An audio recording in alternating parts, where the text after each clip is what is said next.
Bonjour, ravi de vous retrouver dans une nouvelle édition de Lumière intérieure. Cette semaine, j'ai la joie d'accueillir une romancière, biographe, écrivaine, comme on dit aujourd'hui. Je vais lui demander tout de suite si elle aime bien ce mot-là, écrivaine ou autrice. Il s'agit de Catherine Hermary Vieille, que j'ai le plaisir d'accueillir donc. Bonjour madame. Bonjour. J'ai dit écrivaine, alors, pas autrice. Autrice, vous l'oubliez complètement. Écrivaine. Je ne supporte pas. Écrivaine, oui. Oui. Je crois que maintenant, c'est passé vraiment dans le langage courant. Donc, écrivaine, pourquoi pas. Mais autrice, certainement pas. Certainement pas. Biographe. Biographe, ça, il n'y a pas. Et romancière. Et romancière, On en ça parlera. a toujours existé. Ça a toujours existé, absolument. Et c'est d'ailleurs à propos, pas vraiment d'un roman, d'un récit. Qui est entre le roman et le récit. Donc, pour votre dernière parution, il s'agit d'un monde au-delà des hommes, aux éditions Albin Michel, qui raconte l'aventure de deux aventuriers des glaces, deux expéditions concurrentes et rivales. C'est d'ailleurs le bandeau rouge qui l'indique.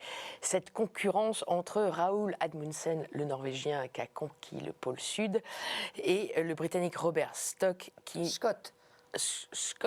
Scott, comme un Écossais. Oui, Scott, qui a malheureusement, avec tout son équipage, perdu la vie au pôle Sud. Donc, c'est une épopée à travers les glaces.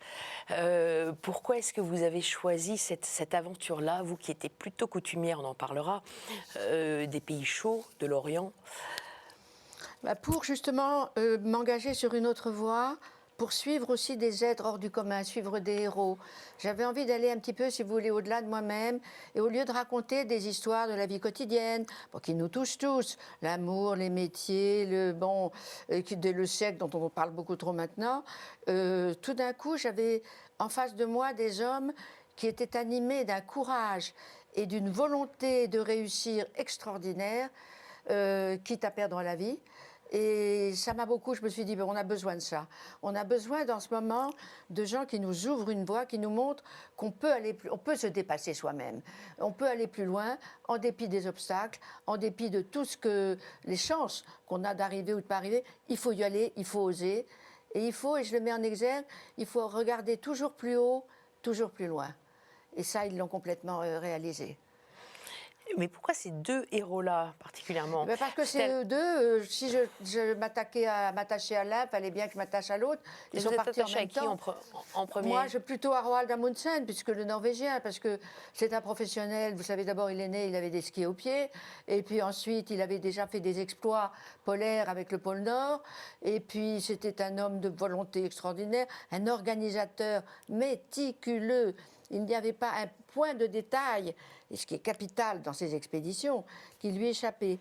Et puis l'équipe anglaise, qui elle était dirigée par un officier de marine, qui avait une certaine expérience aussi des glaces, mais qui avait ce côté anglais, nous sommes anglais, nous y arriverons, et puis une espèce de fierté pour son pays, qu'il était sûr que ça suffisait.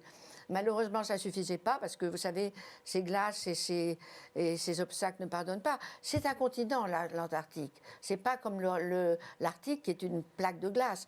Là, il y a un continent, il y a de la terre dessous. Et il y a des montagnes qui culminent à 3000 mètres, des montagnes glacées, et bien sûr couvertes de glace. Et il fallait que ces deux équipes, qui ne sont pas parties du même endroit, un est parti de la baie des Baleines et l'autre est parti de Cap Evans, et ils ont remonté, pas en parallèle, mais ils ont remonté vers le pôle. Et si vous voulez, c'est vrai que il fallait franchir ces cols glacés à 2800 mètres. Alors pour Amundsen, c'était avec des traîneaux à chiens, parce qu'il avait vécu assez longtemps parmi les Inuits, les Esquimaux. Il avait tout appris d'eux, comment on construit des igloos, comment on guide surtout les chiens. Parce que ça, c'est des chiens, c'est pas des caniches qui dorment sur votre canapé. Hein. C'est tout on à sent fait... tout à fait que cette équipe-là était bien plus expérimentée que les Anglais. C'était des bêtes fantastiques. Je me suis attachée à ces chiens de traîneau, courageux, volontaires, batailleurs. C'est des bêtes exceptionnelles. Donc eux, dont ils le ont suivi colonel. Pardon ? Le colonel. Oui, le colonel. Oui, le colonel. Et puis, ils avaient tous des noms. Ils avaient tous des noms. Je les cite. Et malheureusement, malheureusement, beaucoup partiront, peu rentreront, Ouais. parce qu'il leur a fallu, et c'était décidé, on dit c'est inhumain, mais il fallait en tuer certains en cours de route pour nourrir les autres Nourrir chiens aussi les et autres nourrir chiens. les hommes. Et en fait, on dit c'est atroce, c'est abominable. Mais s'ils ne l'avaient pas fait, tout le monde mourrait. Donc ça, c'était l'équipe Amundsen. ça, c'est Et en l'équipe face, Amundsen. il y avait donc l'équipe Scott. Scott, avec, il qui avait même choisi des poneys de Des poneys. Mandchourie. Alors les pauvres Qui poneys, n'ont- sont tous morts aussi. très Et vite, là, beaucoup tous. plus vite. Et ils se sont cassés les pattes, et se sont fait certains dévorer par les orques. Enfin, ça a été un échec total. Et du coup, ces chers Anglais, qui sont très courageux, se sont attelés eux-mêmes aux traîneaux et ont tiré les traîneaux sur 1300 km aller. Ouais, Et 1300 racontez bien. Le retour n'a pas été aussi long, parce que malheureusement, ils sont tous morts au cours du voyage de retour. Dans votre récit, on lit une tendresse particulière, même si vous parlez très bien d'Amundsen, pour l'équipage Scott quand même.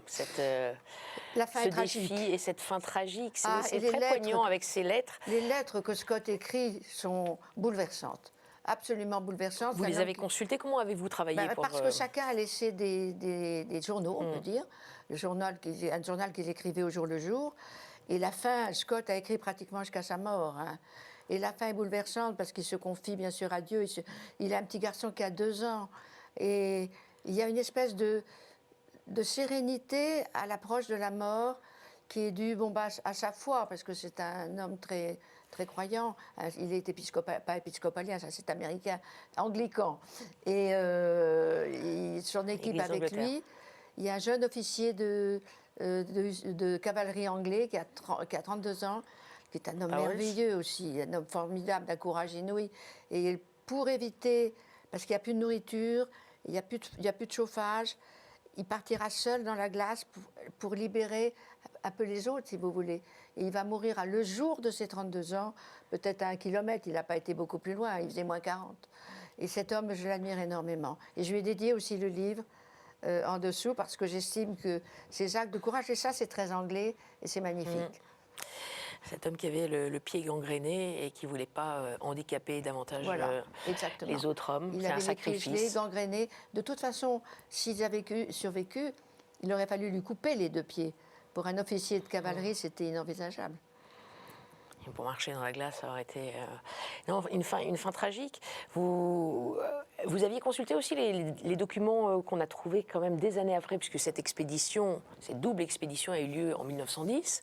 1910, 1912 pour le 1911. sauvetage, oui. Oui, parce qu'en plus, Le ils ont dernier été sauvetage. récupérés plusieurs Oui. mois après. Dans l'été austral, parce que l'hiver, c'était impossible.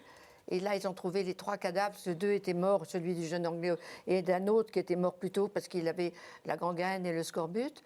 Et ces 3 morts, donc Scott, le médecin Wilson, et puis Birdie, Bowers, étaient côte à côte, gelés bien sûr, donc pas défigurés du tout. Ils ont abattu la tente sur eux. Ils ont mis de la glace et planté une croix au sommet. Et c'est toujours comme ça maintenant. C'est très difficile d'y aller, mais pour ceux qui iraient, ils verraient ce tumulus de glace avec la croix plantée au sommet du tumulus. Oui, c'est très émouvant. La fin anglaise, moi, je veux dire, m'a fait pleurer. Oui, c'est le cas, oui. Donc oui, je disais, est-ce que vous êtes aussi inspiré des derniers documents retrouvés effectivement il y a 10 ans, puisque comme je disais, ça s'est passé en 1910-1911, et on a retrouvé des photos, des archives plus de 100 ans après, en 2013. Oui, absolument. Est-ce que vous avez eu accès aussi à des toutes photos ces... très touchantes, Oui. des photos très parlantes de cette époque, puisque dans la petite maison de bois qu'ils avaient chacun construit comme base avant de partir, et où passeront tout l'hiver austral à préparer le voyage, parce qu'il fait 6 mois jour et 6 mois nuit. Donc tout l'hiver austral, où il fait nuit 24 heures sur 24, ils vont préparer leur départ, l'un comme l'autre.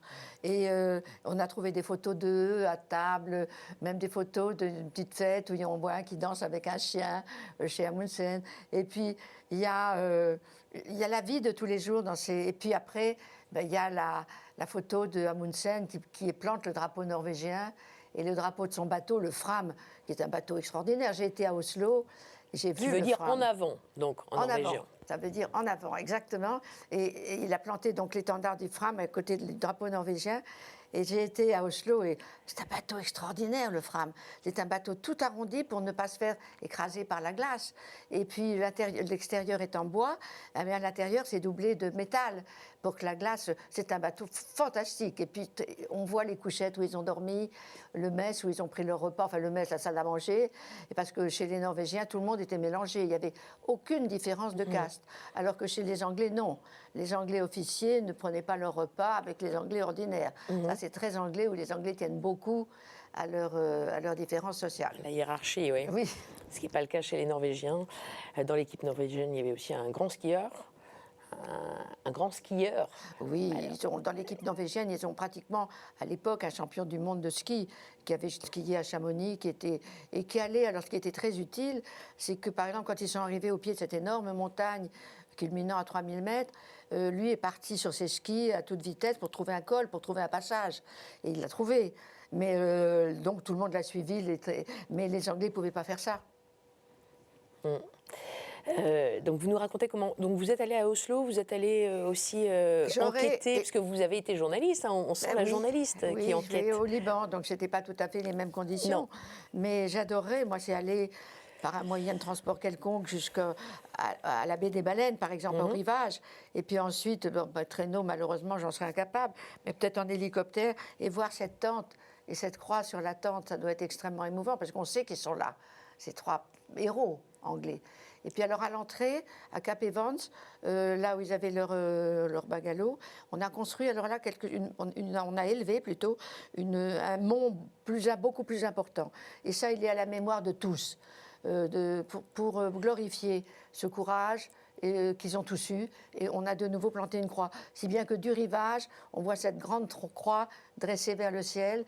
Et ça, c'est le souvenir de ces deux expéditions. Et ça, vous y êtes allé? Ah, non. Je rêverais d'y aller. Vous auriez aimé. Je rêverais. Est-ce que vous en êtes approché un petit peu?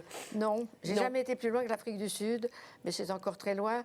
Mais j'aimerais, mais vous savez, c'est toute une expédition. C'est terrible. Je n'ai pu me contenter que d'Oslo. Et j'aimerais beaucoup voir la gentilhommière de Laurence Haute, celui justement qui a quitté la tente pour aller mourir seul.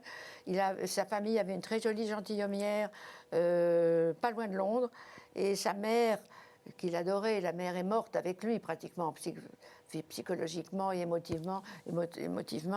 Et j'aimerais beaucoup voir cet endroit-là aussi. Comment est-ce que vous travaillez, Catherine Hermary-Vieille? Est-ce que ce récit, roman, comment vous l'appelez? Oui, c'est un roman, mais c'est vrai que c'est très inspiré par des faits réels. J'ai voulu absolument remettre chaque participant dans un contexte privé, c'est-à-dire c'est pas une troupe qui se dirige vers le pôle sud, ce sont des hommes, des êtres humains. Et ces êtres humains, ils ont des familles, ils ont une formation, ils ont un attachement à leur pays, ils ont un attachement à leur mode de vie, à leur mode de nourriture. Et j'ai voulu retracer chacun comme individu au milieu du groupe. Parce que sinon, c'est une espèce d'avancée à 5. Non. Donc chacun a sa propre personnalité. Ça, j'y tenais beaucoup. Et j'ai fait des recherches. Il existe des documents sur chacun d'entre eux. Le moins de documents, c'est sur un Gallois qui était dans l'équipe anglaise, qui était à Colosse, celui qui est mort le premier, parce qu'il s'est fait une très grave blessure à la main en réparant un traîneau. Et les blessures ne cicatrisent pas par le froid. Donc la cicatrice s'est gangrénée, a gagné le bras, et puis après, il s'est laissé tomber dans la neige et il est mort. Mais il voulait ouvrir un pub, c'était son rêve, au Pays de Galles, dont il était originaire. Il en parlait aux autres, le jour où il aurait son pub. Et puis voilà, il est sous la glace. On est loin de votre premier roman, Le Grand Vizir de la Nuit, qui vous avait valu le prix Féminin en 1981. Loin de ces contrées des 1001 nuits. Oui, on en est très loin. Mais justement, je trouve que être écrivain, c'est être libre. Être écrivain, c'est s'évader. Être écrivain, c'est, on remplit son devoir de vie quotidienne. Moi, j'ai un mari, des enfants, des petits-enfants. Mais c'est autre chose. C'est vraiment une liberté totale. C'est comme être un oiseau et s'envoler. Et ça, c'est merveilleux. Et ça, je ne pourrais pas m'en passer. Vous aviez l'impression de parcourir ces paysages glacés avec eux. C'est une évasion. Jusqu'à ma mort, ils resteront dans mon cœur, ces 10 hommes. Ils ont été tellement héroïques. Et même les chiens, je les ai tellement aimés qu'ils restent dans mon cœur aussi. Et si vous voulez, je sais qu'ils me hantent quelque part. Parce qu'ils ont réussi vraiment peut-être comme les grands saints qui acceptaient d'être brûlés à petit feu pour leur foi. Eux, ils ont réussi à accepter toutes les souffrances pour arriver à leur but. Tous ces hommes-là, tous vos personnages d'ailleurs, parce que vous avez aussi écrit sur le XVIIe siècle.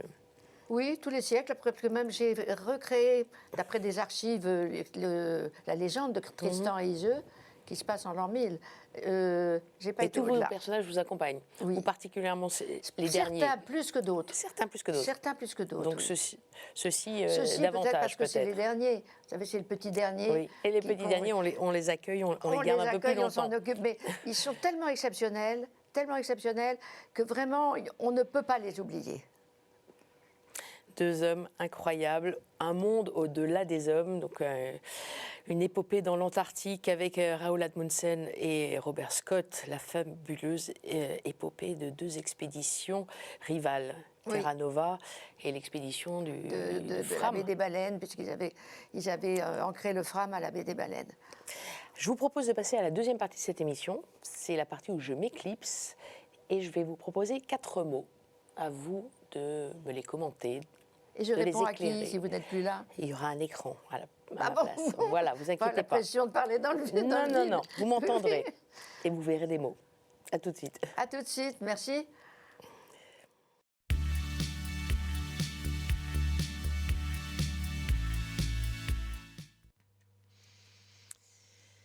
Catherine Hermary-Vieille, est-ce que vous êtes bien depuis tout à l'heure? Je suis très bien. Bon. Merci. Alors, voici la deuxième partie de l'émission où je vous propose des mots. Et voici mon premier mot. Vous, l'historienne. Histoire. Histoire, ce mot pour moi a 2 significations. L'histoire universelle, nos racines, nos ancêtres, là d'où on vient, nos origines, et puis notre histoire personnelle. Et paradoxalement, l'histoire personnelle est un maillon de cette histoire de l'humanité. Et donc l'histoire, pour moi, c'est de faire partie d'une histoire et de ne pas être quelqu'un d'isolé. Je ne suis pas seule sur cette terre, j'ai des ancêtres et j'ai des gens peut-être qui me survivront, j'espère. Et donc l'histoire, c'est un tout. C'est le passé, c'est le présent et c'est l'avenir. Il y a la petite et la grande histoire, comme vous le dites très bien. Et raconter des histoires, ce que vous faites très bien. D'où vient ce goût pour l'histoire, pour des épopées historiques, pour des personnages? Beaucoup de femmes d'ailleurs, parfois des hommes. Quoique, le Chevalier d'Éon. Dites-nous d'où vient cette passion. La passion pour l'histoire vient, c'est assez évident, de mes professeurs. J'ai eu la chance d'avoir des professeurs d'histoire merveilleux qui ont su me rendre vraiment l'histoire comme quelque chose de vivant, de passionnant. Donc je leur dois beaucoup et je les remercie encore parce que c'est eux qui m'ont ouvert la porte de l'histoire. Et puis, ça vient aussi au fait que je suis d'une famille très traditionnaliste, une famille très catholique, une famille qui tient beaucoup justement à l'histoire de ses propres ancêtres. Et par exemple, nous avons une maison de famille depuis très longtemps. Et dans le cimetière du petit village où est cette grande maison de famille, 6 générations des nôtres sont enterrées. Donc c'est notre histoire à tous. Et c'est vrai que... Qui se trouve en Champagne? En Champagne, dans un petit village qui s'appelle Tours-sur-Marne. Et les miens sont là depuis très longtemps. Et j'ai éprouvé le besoin moi-même, puisque la maison du frère de ma grand-mère, qui était mort sans enfant, était de nouveau à vendre. Je l'ai achetée. Et depuis quelques mois, je suis réunie aux miens. Et c'est notre histoire commune. Une histoire commune en Champagne, mais une histoire aussi souvent en partie à l'étranger. Ah oui, parce que ça fait plus de 30 ans que vous vivez aux États-Unis. Ce volet de l'histoire est une histoire, alors là, tout à fait personnelle. On a parlé de l'histoire globale, familiale, de l'histoire de nous tous, de ce dont je fais partie. Et mon histoire personnelle, c'est d'être un jour partie aux États-Unis avec mes 2 enfants et mon chien, parce que mon mari était nommé là-bas. Il travaillait pour une entreprise américaine et on devait partir 5 ans maximum. Et on y est resté, on y est toujours après 36 ans. Et vous êtes citoyenne américaine? Je suis Franco-américaine. Franco-américaine, c'est-à-dire que les Français ont le droit de garder leur passeport, sinon je n'aurais pas pris la nationalité américaine. Mais on peut garder les deux passeports. Mon mari l'est, mes deux enfants le sont aussi. Donc maintenant, on est une famille franco-américaine. J'ai beaucoup voyagé à l'intérieur des États-Unis. D'abord, j'ai été près de Norfolk, au bord de la baie de Chesapeake. Ensuite, j'ai été au Texas, à Austin, au Texas, que j'ai beaucoup aimé. Ensuite, j'étais en Floride, à Boca Raton, qui est près de Miami. Ensuite, j'étais près de Washington, à Alexandria, qui est une vieille ville qui a gardé beaucoup de cachets de l'histoire, de son histoire. C'était un petit port et ça a beaucoup de charme. Et puis ensuite, eh bien, la Virginie. Quand mon mari a pris sa retraite, parce que c'était très beau, on a acheté une ferme et on a eu des animaux. Et j'écrivais très tranquille en face des montagnes, c'était dans les Blue Ridge Mountains. Et on a vendu cette ferme parce que c'était trop grand et que mon mari ne pouvait plus s'en occuper. Et on habite toujours Charlottesville, dans une maison qui n'est pas petite, mais où il n'y a plus qu'un jardin. Et quelques animaux. Non. Plus un seul, le chien. Mes chiens sont morts, j'ai eu des chiens toute ma vie, ne m'en parlez pas parce que je vais me mettre à pleurer, mais c'est vrai que mes deux derniers chiens sont morts pratiquement ensemble, et ça voilà, je les ai aimés comme des membres de ma famille, et ils ont resté avec nous jusqu'au bout. Maintenant je voyage trop, je suis trop entre la France et les États-Unis parce que mon fils aîné, j'ai un garçon et une fille, a choisi de rentrer en France. Il travaille pour Save the Children, il a travaillé d'abord pour l'UNICEF à Madagascar, maintenant il travaille pour Save the Children, et Save the Children, le siège est à Londres, et il habite Lille avec ses deux enfants. Donc voilà, je crois que je quitterai un jour les États-Unis, pas toute l'année, mais une grande partie de l'année, pour revenir en France. Pour revenir en France. Est-ce que vous vous sentez un petit peu américaine quand même ? Je crois que c'est inévitable hein, au bout de tant d'années, mais par contre, je me sens américaine. Pas pour la terre américaine, pour cette beauté qu'est la terre américaine. Parce que quand on voyage aux États-Unis, c'est fantastique, du Colorado à la Floride, de la Californie, aux frontières du Canada. C'est vraiment un pays, c'est un continent, l'Amérique. Et ça, je m'y suis beaucoup attachée. Les Américains sont plus difficiles à appréhender pour les Européens, parce qu'ils ont une éducation différente, ils ont un mode de vie différent, et il faut s'adapter à ces hôtes, parce que c'est quand même, ils nous reçoivent, et on le fait le mieux que l'on peut. Mais j'ai des amis américains, mais pas des grands amis, pas de vrais amis. Les vrais amis sont tous européens. Et il y a aussi des différences de religion. Il y a beaucoup d'Américains qui sont protestants. Les WASP. Alors les WASP, oui, ils veulent éradiquer tout, les WASP. Les Américains protestants, ils sont soit épiscopaliens, c'est-à-dire Église d'Angleterre, ça c'est pour les chics, ceux qui ont des ancêtres anglais, alors là, ça vous classe dans la société, soit baptistes, ça c'est beaucoup la population noire qui est baptiste, soit luthérienne, soit calviniste, et des catholiques, moi je vais l'église catholique n'est pas à côté, mais enfin bon, c'est ma paroisse, et c'est surtout des Irlandais, des Polonais, des Mexicains, et puis des Français, il n'y a pas d'Italiens ni d'Espagnols. Donc la petite poignée de Français qui vit à Charlottesville. Je vous propose mon deuxième mot pour la grande voyageuse que vous êtes. Après les pôles, les États-Unis, voici l'Orient. L'Orient que vous connaissez si bien et dont vous avez appris la langue. J'ai essayé, parce qu'après mon bac, j'ai rejoint l'école des langues orientales. J'ai fait que 2 ans, normalement, le diplôme est au bout de 3 ans, parce que je me suis mariée jeune. Mais j'ai continué à étudier quand même, et à lire, et l'Orient m'a toujours fascinée. Et pourquoi ai-je fait de l'arabe, moi, ancienne élève de Sainte-Marie, destinée absolument à faire une licence de lettres, par exemple, parce que j'étais douée pour la littérature. Mais non, j'avais en moi cette attache très, très profonde pour le Proche-Orient, pas l'Extrême-Orient, le Proche-Orient. Et c'est pour ça, quand j'ai dit à mon père non, je veux faire de l'arabe, il a été complètement sidéré, mais j'ai tenu le coup. Et ça m'a porté tout doucement vers d'abord un peu l'Afrique du Nord, et puis ensuite le Proche-Orient, qui est mon pays d'adoption. Et le Liban particulièrement. Et le Liban particulièrement, mon cher Liban. J'y vais au moins 2 à 3 fois par an parce que j'y ai beaucoup d'amis. J'ai adopté une petite Libanaise à l'orphelinat des Sœurs de Saint-Vincent-de-Paul. Elle était toute petite, elle avait 3 semaines. Et je suis revenue avec elle à Paris. Elle a 35 ans maintenant. Cette petite puce est devenue une grande 30 personnes.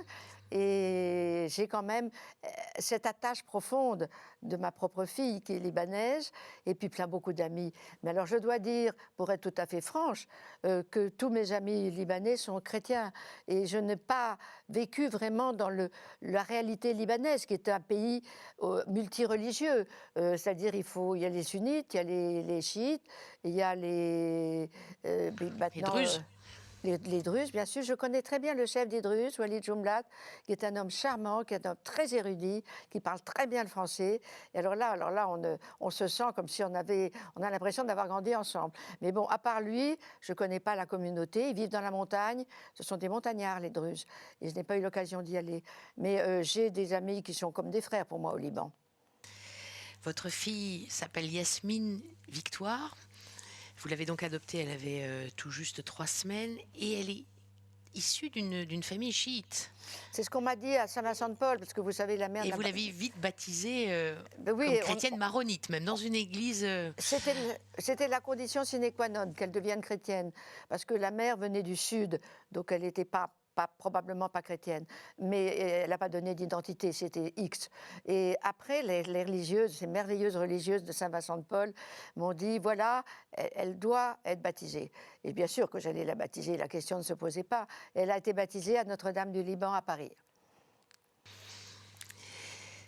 Et elle est toujours aux États-Unis, votre Alors, fille? elle est toujours aux États-Unis. Elle a 38 ans à peu près. Elle a 38 ans à peu près, oui. Elle a même tout à fait 38 ans qu'elle a eu au mois d'août, vous avez raison. Bon, je suis bien tombée. Et elle est américaine, franco-américaine? Elle est franco-américaine de nationalité. Elle parle le français, j'allais dire, comme vous et moi. Mais comme elle a grandi dans des écoles américaines, elle ne l'écrit pas et elle le lit mal. Elle a essayé de lire 1 ou 2 de mes livres, mais elle met beaucoup trop de temps, elle se décourage. Donc, mais elle est bilingue, mais elle n'est pas de culture française. Et de religion, est-ce qu'elle a poursuivi avec sa religion d'adoption? Elle a été confirmée le jour de son baptême, parce que dans l'église maronite, qui est une église catholique d'Orient, l'église catholique confirme le jour du baptême. Donc elle a reçu la confirmation, le baptême, puis elle a fait sa première communion, et puis sa seconde communion solennelle. Et puis là, non, à mon grand désarroi et à ma grande tristesse, elle ne pratique pas. Elle va avec moi à la messe de Noël pour me faire plaisir, mais elle ne pratique pas. Contrairement à vous? Contrairement à moi, vous savez, bon, mais je ne force et n'oblige personne, chacun a sa conscience, chacun a sa sensibilité. Il n'est pas dit qu'elle ne revienne pas un jour vers ses racines catholiques, mais moi je suis pratiquante, oui, je suis très croyante et pratiquante autant que possible, c'est-à-dire que si j'ai quelque chose qui vraiment m'empêche d'aller à la messe le dimanche, je ne crois pas comme ma grand-mère que je vais aller en enfer. J'ai dépassé ce stade-là, mais je tâche autant que possible d'assister à la messe, oui. Votre fille Yasmine, qui n'est jamais retournée au Liban non plus. Jamais. Elle ne veut pas en entendre parler. C'est curieux. Elle veut même pas que je lui parle de l'endroit où elle est née. Elle ne veut rien. Elle veut rien savoir. Elle dit, tu es ma maman, point final, je ne veux pas en savoir plus. Table rase du passé. Oui. Votre cœur est toujours au Liban. Je crois que vous avez écrit quelque part que vous aviez les larmes aux yeux en pensant aux chrétiens du Liban. J'ai écrit un livre sur le Liban qui s'appelle L'Infidèle. Je revenais justement d'adopter Yasmine et j'étais tout à fait bouleversée et j'avais besoin d'écrire sur ce pays que j'aime tant. Et c'est vrai que quand je pense aux chrétiens libanais qui ont eu ce courage de tenir, de constituer une communauté tellement soudée, tellement unie, avec bien sûr soutenue plus ou moins bien par l'Occident, plutôt moins que plus, hélas, parce que les églises catholiques, maronites, c'est la même chose, sont pleines. Il y a beaucoup d'orthodoxes aussi, car la religion orthodoxe est séparée, comme vous le savez sûrement, la branche orthodoxe s'est séparée tardivement, je crois que c'est vers l'an 1000, de la branche catholique. Donc on a quand même toute cette racine commune. Et les orthodoxes ont des offices merveilleux, puisque ils ont les vêtements sacerdotaux d'autrefois. Ils sont restés vraiment comme ils ont toujours toujours été. Les chansons, les psaumes, les cantiques sont toujours a cappella, c'est-à-dire qu'il n'y a pas de musique, il n'y a pas d'harmonium, il n'y a pas d'orgue. Et c'est très beau. Les messes orthodoxes sont magnifiques. Et puis, il y a les chrétiens, les maronites, et c'est tout, je crois, maronites et orthodoxes. On passe au troisième mot, et c'est le mot communion. Communion. Communion, pour moi, le mot qui me vient immédiatement à l'esprit, parce que je vieillis, c'est la communion des saints, la communion des vivants et des morts. Et j'en suis tellement persuadée que, par exemple, mourir ne me fait absolument pas peur. Non pas que j'ai cette vieille idée qu'avaient nos ancêtres, qu'on allait retrouver Tota la Familia qui nous attend les bras ouverts. Pas du tout. Mais il y a un esprit qui souffle et qui nous unit. Et ça, je le ressens profondément. Donc la communion des saints, la communion ensuite avec les autres, parce que il ne faut absolument pas vivre replié non seulement sur soi-même, mais sur la conviction que l'on a raison, que tout ce que l'on pense est vrai. Et avec ce mouvement américain maintenant du wokisme, j'ai essayé de discuter avec un jeune étudiant d'une grande université américaine. La première chose qu'il m'a dit, non, je ne discute pas, parce que toi tu as tort et moi j'ai raison. Et ça, c'est quelque chose qui m'a beaucoup frappée, parce que la communion, c'est justement le partage. C'est partager ce que l'on pense être vrai, mais l'autre n'est pas obligé de l'accepter. Mais puis bien sûr la communion lors de la messe, qui est le partage de Jésus homme, qui a voulu rester sur la terre sous la forme de pain, qui est la nourriture des êtres humains, et de vin, qui est la boisson de beaucoup d'êtres humains. C'est sa part terrestre qui nous a laissés, et la part spirituelle, la part divine, c'est à nous d'aller vers elle. Très joliment dit pour l'Eucharistie. Vous communiez à chaque fois que vous allez à la messe? Oui, je communie à chaque fois que je vais à la messe. Et ma sœur a eu un AVC terrible, ma sœur qui est très proche de moi, on a 1 an d'écart, terrible. Et j'étais à la messe, c'était un dimanche, j'ai appris le matin, j'étais à la messe et je tremblais tellement que j'ai laissé tomber l'hostie. Ah, j'étais dans un état de catastrophe totale. Le prêtre l'a ramassée tout à fait tranquillement et l'a prise. Voilà, donc ça s'est très bien passé. Mais oui, je communie, parce que la communion, ce serait comme si vous assistiez à dîner, que vous acceptiez d'aller dîner chez des amis et que vous ne mangiez pas. C'est vraiment la communion de toute cette fraternité qui est là dans cette église, qui sont vos frères, qui sont vos sœurs, et qui sont tous ensemble et qui sont prêts à se secourir, même si on n'en est pas conscient les uns les autres. Et ces frères et ces sœurs, évidemment, communient ensemble, se nourrissent ensemble de la nourriture de Dieu. Vous aimez aller dans les églises? Oui, beaucoup. Beaucoup, même en semaine. Je vais vous dire quelque chose de très, peut-être extraordinaire, c'est que j'aime encore mieux aller dans les églises quand elles sont vides que le dimanche. Parce que le dimanche, nous, on a peu d'églises catholiques, il y a beaucoup de monde. Et donc, par contre, entrer dans une église en semaine, quand il n'y a personne, cette paix extraordinaire. Je ressens immédiatement un sentiment de paix. Et si j'ai un problème grave, émotionnel, ou un problème, un choix à faire, que j'ai du mal j'ai du mal à me décider pour une chose bonne, je vais dans une église. Et cette paix m'inspire toujours. Et dans notre petite église catholique à Charlottesville, où j'habite, il y a un énorme tableau derrière l'autel d'un Christ qui ouvre grand les bras. Et c'est pour moi, j'y pense beaucoup, parce qu'il a l'air de dire « Venez, venez entre mes bras. Je suis là, n'ayez pas peur. Venez, je vous serre contre moi. » Et c'est pour moi quelque chose d'essentiel. Vous portez aussi des images pieuses, je crois, sur vous. Il y en a une qui est juste à côté de vous. Oui, vous pouvez oui. peut-être nous la montrer. J'en ai plusieurs, mais celle qui ne me quitte pas, c'est celle-là. Je ne sais pas dans quel sens il faut la tourner pour que vous la voyiez à l'écran, peut-être là. C'est de notre cher pape Jean-Paul II. Et je lui demande souvent de prier pour nous, parce que Jean-Paul II, il a été une grande inspiration pour beaucoup de catholiques et une grande inspiration pour moi. Un grand voyageur aussi. Oui, je pense que c'est une star de l'évangélisation.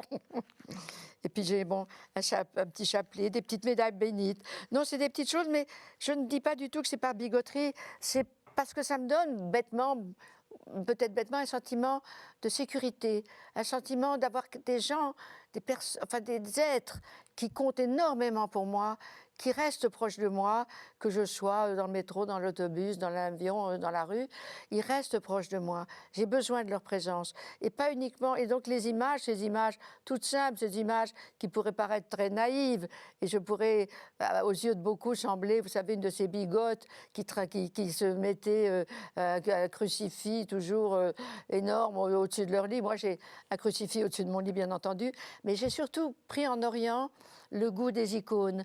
Et j'ai beaucoup d'icônes chez moi aux États-Unis. Dans ma maison de champagne, au-dessus de mon lit, le mur est couvert d'icônes. Alors, il y en a des très belles anciennes, et puis il y en a des modernes. Et d'ailleurs, des icônes que je dirais pas peintes par une religieuse, parce qu'on ne peint pas une icône. Une icône est écrite. Une icône est une prière. Et j'en ai aussi là dans mon petit pied-à-terre parisien. Ces icônes, par leur simplicité, les mouvements, c'est l'inverse d'une représentation sophistiquée, mais elles me donnent aussi une grande paix. Je crois que je suis quelqu'un qui a besoin de paix. Est-ce que vous sentez la présence de ces figures sur les icônes, du pape Jean-Paul II, de la Sainte Vierge? Bien sûr que je sens leur présence. Oui, au quotidien. Au quotidien, mais bien sûr. Je vous disais au début, ma première communion, c'est la communion des saints. Et les saints, ça va du plus haut, c'est-à-dire la divinité suprême, Dieu, jusqu'à le petit frère, le petit pauvre, le petit mendiant qui est dans la rue. Et le mort glorieux sur un champ de bataille, ou le mort modeste qui est mort tout seul dans sa maison sans que personne s'en soucie. C'est ça la communion. Et oui, je me sens très unie à... Je ne pourrais pas vivre isolée. J'ai besoin de sentir ces présences autour de moi.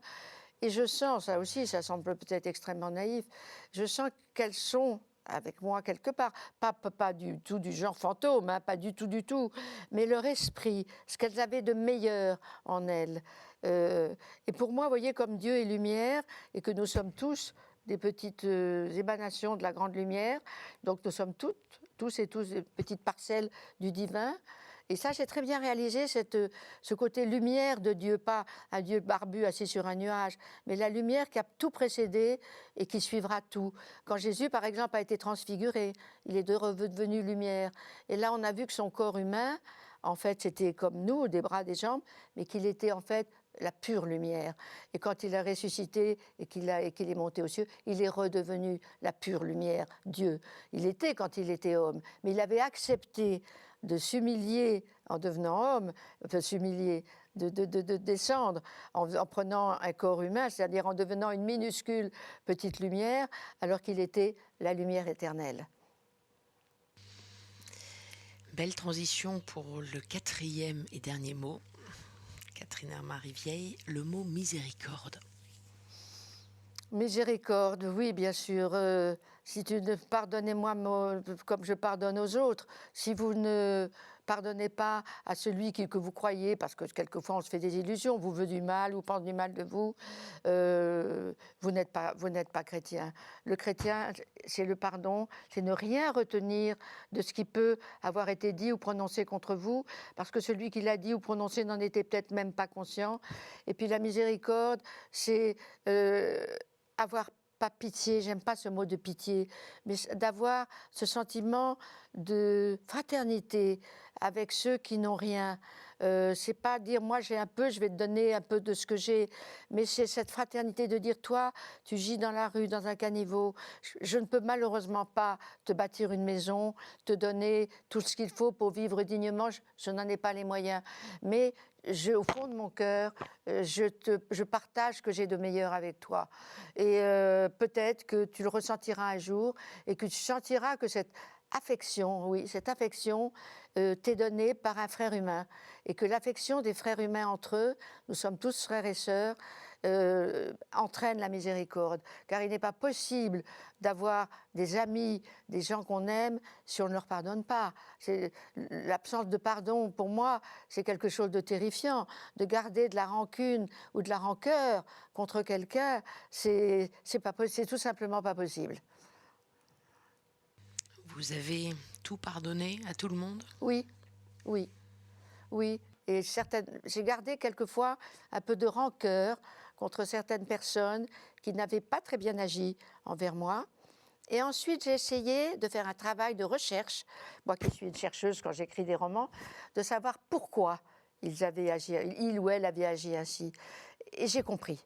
Tout d'un coup, j'ai compris que ce n'était pas du tout quelque chose de spontanément méchant, parce que voilà, tout d'un coup, le loup montrait ses crocs. Pas du tout. Et qu'en fait, il y avait des raisons à ça. Et que s'il avait agi ainsi ou si elle avait agi ainsi, c'est qu'il y avait un antécédent. Et dès que j'ai eu compris pourquoi cette personne avait mal agi avec moi, immédiatement, je la plaignais plutôt et je priais pour elle. Est-ce qu'une justification pardonne tout? Il faut l'aide du Christ, du Seigneur? La justification ne pardonne pas tout, mais elle aide à guérir la blessure. Elle aide à guérir sa blessure, et quand la blessure est guérie, peut-être que l'on souhaite que celui qui vous l'a infligé comprenne, lui aussi, fasse un travail sur lui-même et comprenne pourquoi il vous l'a infligé et comprenne surtout pourquoi ce qu'il a infligé, quelquefois involontairement, a fait tant de mal. Et ce pardon, il est passé de façon verbale, c'est-à-dire que vous l'avez exprimé Non, envers les personnes non, voilà, parce que qui vous non, avaient ça fait du mal? c'est très bouddhiste, ça, ce que vous dites, parce qu'effectivement, les bouddhistes veulent absolument qu'il y ait un entretien et qu'on dise papa ou Robert ou Jean ou Catherine ou voilà, tu m'as fait du mal parce que ça et dis-moi pourquoi tu as fait ça. Et ça, on arrive dans des longues discussions qui, à mon avis, sont stériles et qui mettent l'autre dans une position inférieure de justification. Et je pense qu'on n'a pas besoin. Il suffit que de pardonner vraiment du fond de son cœur, c'est-à-dire ça n'existe plus, c'est fini, on n'en parle plus, on souhaite au contraire du bien à celui qui vous a fait du mal. Je vous dis souvent sans le savoir vraiment qu'il vous faisait du mal, on lui souhaite du bien, et le jour où on souhaite du bien, vraiment du fond du cœur, à quelqu'un qui vous a fait du mal, vous êtes libre. Vous vous sentez tout d'un coup léger comme une plume. Est-ce que vous priez tous les jours? Je prie, pas à genoux au pied de mon lit comme on m'a appris petite fille. Non, mais je prie à des moments où je sens la nécessité de prier parce que j'ai besoin d'aide, parce que j'ai besoin de communiquer, parce que j'ai besoin justement de communion. Et c'est à ce moment-là, quand j'ai besoin d'avoir la communion de quelqu'un de décédé, communier avec communier avec quelqu'un de décédé et que j'aimais particulièrement, je prie aussi le Seigneur, bien entendu, tout en sachant que lui ne m'oublie pas. Donc je ne lui demande pas de vendre 10 000 livres, ça c'est absurde. Demander au Seigneur des choses pratiques, c'est absolument... Or, je ne le comprends même pas. Mais ce qu'on peut lui demander, c'est aide-moi à marcher, aide-moi à aller plus vite, aide-moi à tourner le dos définitivement aux ténèbres, parce qu'il y a les ténèbres qui sont l'enfer. Et ceux qui restent dans les ténèbres sont loin de la lumière divine, parce que je vous dis, pour moi, Dieu est la lumière première et dernière. Donc ceux qui sont dans les ténèbres se coupent définitivement de la lumière. Et moi, ce que je demande, c'est qu'on me prenne la main et qu'on m'aide à marcher vers la lumière. Très joliment dit, merci pour tout ce partage. Cette lumière, justement, ça pourrait être aussi un mot que nous avons déjà utilisé pour la fin. Comment vous l'envisagez, cette... Le mot lumière? Oui, cette lumière et aussi peut-être cette finitude. C'est la joie, c'est la paix, c'est de savoir que, bien sûr, on peut être préoccupé, même bouleversé par les événements qui arrivent dans le monde où nous vivons, mais de savoir qu'à l'intérieur de soi-même, on ne garde pas justement de rancune ou de haine envers quiconque, que l'on est donc en paix avec soi-même, que l'on aime ceux qui nous sont proches, bien entendu, on les aime de tout notre cœur, mais on aime aussi ceux qu'on croise dans la rue, on leur souhaite, moi quelquefois, quand je croise quelqu'un dans la rue, je me dis intérieurement, ah pourvu que cette personne soit heureuse, elle le mérite, j'en suis sûre. Bon, tout ça va vous sembler tout à fait niais, mais c'est vrai que la lumière, vu que pour moi, la lumière, c'est Dieu, c'est le divin, qui a tout précédé à tout, que la lumière soit et la lumière fut, et la lumière, sans lumière, nous mourrions tous en 2 secondes. Donc, vu que cette lumière est la divinité qui nous permet non seulement de vivre, mais de nous éclairer, de nous chauffer, d'avoir l'essentiel nécessaire à notre vie, eh bien, la lumière, c'est tellement important, c'est tellement important. La lumière d'un regard. J'avais une grand-mère qui était une sainte, je dois dire, et croiser son regard, elle s'était croisée la lumière. Et immédiatement, la petite fille que j'étais, un petit quelquefois un peu turbulente, pas trop, j'étais plutôt sage, mais se sentait immédiatement dans un bain de chaleur, de douceur. Et pour moi, c'est ça aussi de la lumière. Parce que bien sûr, la lumière divine, on essaie par tous les moyens possibles de s'en approcher.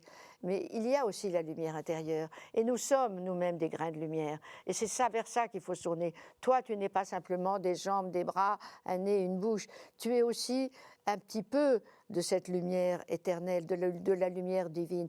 Tu es une petite partie de Dieu. Et ça aide énormément à s'élever. À dire, puisque je suis une petite partie de quelque chose d'indicible, d'incompréhensible, parce qu'on ne peut pas le dire ni le comprendre, mais j'en fais quand même, à ma modeste dimension, partie, aide justement à oublier la mesquinerie, la méchanceté, l'agressivité, tout ce qui fait qu'on redescend, et comme je vous disais tout à l'heure, qu'on refait quelques pas en arrière vers les ténèbres. Il faut aller vers la lumière. Oui, ça tombe absolument. bien, nous sommes dans D'ailleurs, la lumière intérieure. La lumière intérieure, et je suis la lumière et la vie, aller vers cette lumière, puisque Jésus est venu sur terre pour nous montrer le chemin. Donc il faut essayer de suivre ce chemin. Il nous l'a fort bien montré avant de lui de revenir ce qu'il a toujours été, lumière. Il nous a quand même montré comment suivre ses pas et comment accéder nous aussi à la lumière. Cette lumière qui nous réunira à tous ceux qui ont gagné cette lumière, ceux qu'on a aimés, qui sont justement, qui ont atteint, qui ont rejoint la lumière. Merci beaucoup, Catherine. Je reviens vers vous pour la conclusion. À tout de suite. À tout de suite.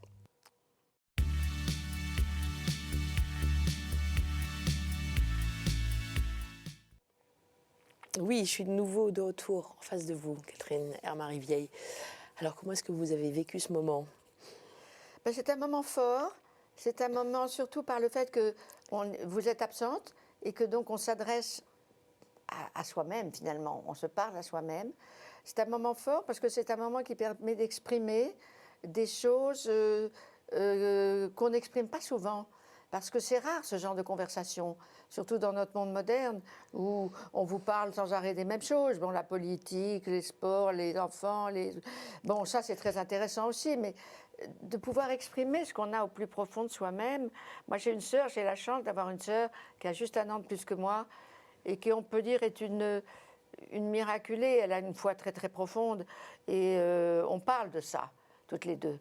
Mais vous savez, c'est pas facile. Il n'y a pas beaucoup de gens avec qui on peut parler de foi, d'espérance et de charité. Il n'y a pas beaucoup de gens. Mais elle est une miraculée parce qu'elle avait eu 2 AVC et une hémorragie cérébrale. Elle était perdue. Et elle était sur son lit, si vous l'aviez vue, c'était une morte vivante. Et elle a entendu, elle avait une infirmière à côté d'elle, elle demandait la communion tous les jours, malgré tout. Et une infirmière, elle a entendu quelques mots, « Lève-toi et marche ». Et elle a dit à l'infirmière, je voudrais me lever. Et l'infirmière a dit, vous n'y pensez pas une seconde, vous êtes incapable de tenir sur vos jambes. Vous n'avez pas... Incapable, après ce que vous avez eu, les AVC, les hémorragies cérébrales, il n'en est pas question. Elle a dit, si, je veux essayer. Alors, donnez-moi votre bras, je vais m'accrocher à vous. Alors, elle s'est accrochée à l'infirmière, elle a pu faire 3-4 pas, elle s'est recouchée. Le lendemain, elle a fait 6-7 pas, et puis petit à petit, elle a remarché complètement. Une vraie miraculée. C'est extraordinaire, hein. Et elle en est consciente. Et mais c'est une femme extraordinaire. Ma sœur est une femme extraordinaire.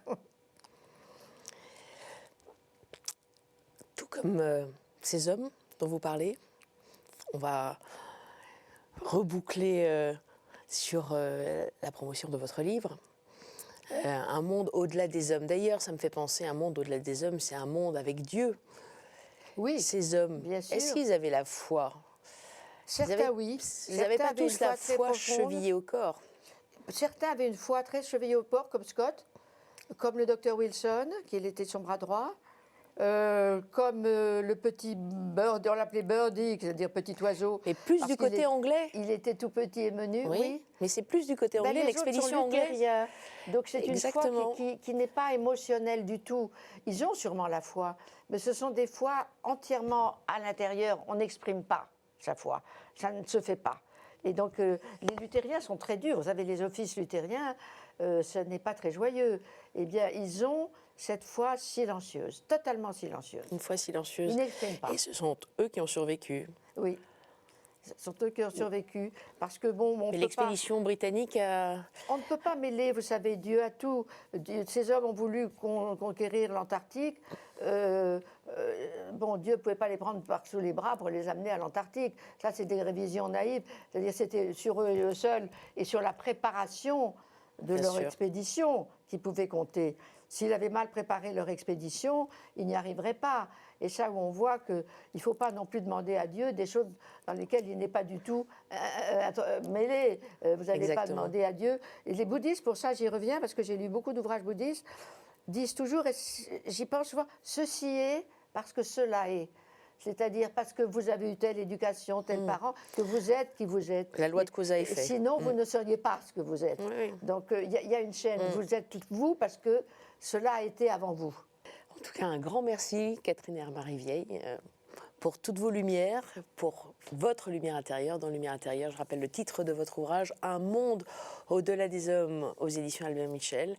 On se retrouve la semaine prochaine avec un nouvel invité. Si vous voulez revoir l'émission, rendez-vous sur kto-tv.com. À la semaine prochaine. Merci beaucoup. Merci à vous. C'était un moment extraordinaire, un moment hors du temps. Merci. Merci, madame.